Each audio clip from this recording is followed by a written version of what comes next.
कोणाबद्दल तर बोलत नहीं। अभी हमारा ध्यान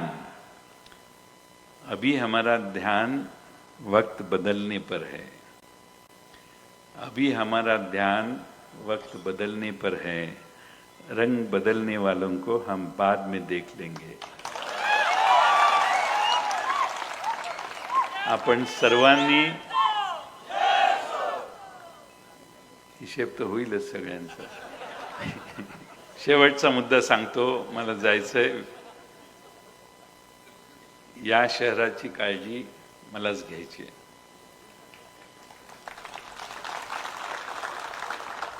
जे जे मंत्री मुख्यमंत्री येऊन तुम्हाला भाषण देऊन जातील, त्या सगळ्यांचाच उद्देश, मुख्यमंत्री काय बोललेले नाहीत आज, त्यामुळे मी त्यांच्यावर बोलत नाही, पण त्या सगळ्यांचा उद्देश तुमचे प्रश्न सोडवण्याचा नाहीये। मग 9 वर्ष काय मी हात धरलेले का कोणाचे ह्या शहरात येऊन हे प्रश्न सोडवायला? पण त्यांचा उद्देश प्रश्न सोडवण्याचा नसेल, त्यांचा उद्देश माझा पराभव करण्याचा जर असेल, तर उरणईश्वरपूरची जनता मला आयुष्यभर आजपर्यंत जेवढा 40 वर्ष मी काम केलं, ही जनता मला सांभाळत आली आहे, मला ताकद देत आली आहे। जेवढ्या मला शिव्या जास्त, तेवढी मला मतं जास्त।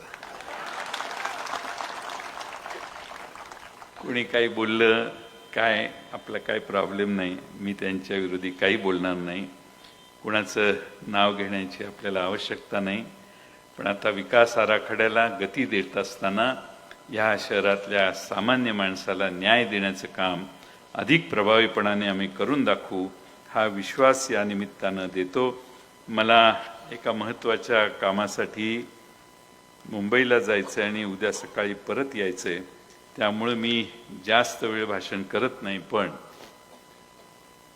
मेन वक्ते आजचे दिलीप तात्या आहेत।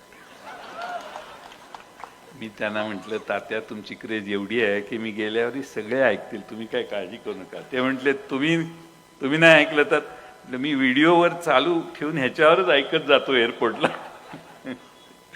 त्यामुळे माझी तुम्हा सगळ्यांना विनंती आहे की या शहरातले जंगम समाज, गवळी समाज यांना स्मशानभूमीसाठी जागा देण्याचं काम आता डेव्हलपमेंट प्लॅन 10 वर्षापासून जो आम्ही पाठपुरावा करतो तो मंजूर झालाय। ते एक्सटेन्शन झाल्यावर त्यांनाही झालंय ते एक्सटेन्शन, ते देऊ। आमचं सरकार या शहरात येईल त्यावेळी 24 तास पाणी देण्यासाठी आम्ही महत्त्वाची पावलं टाकू।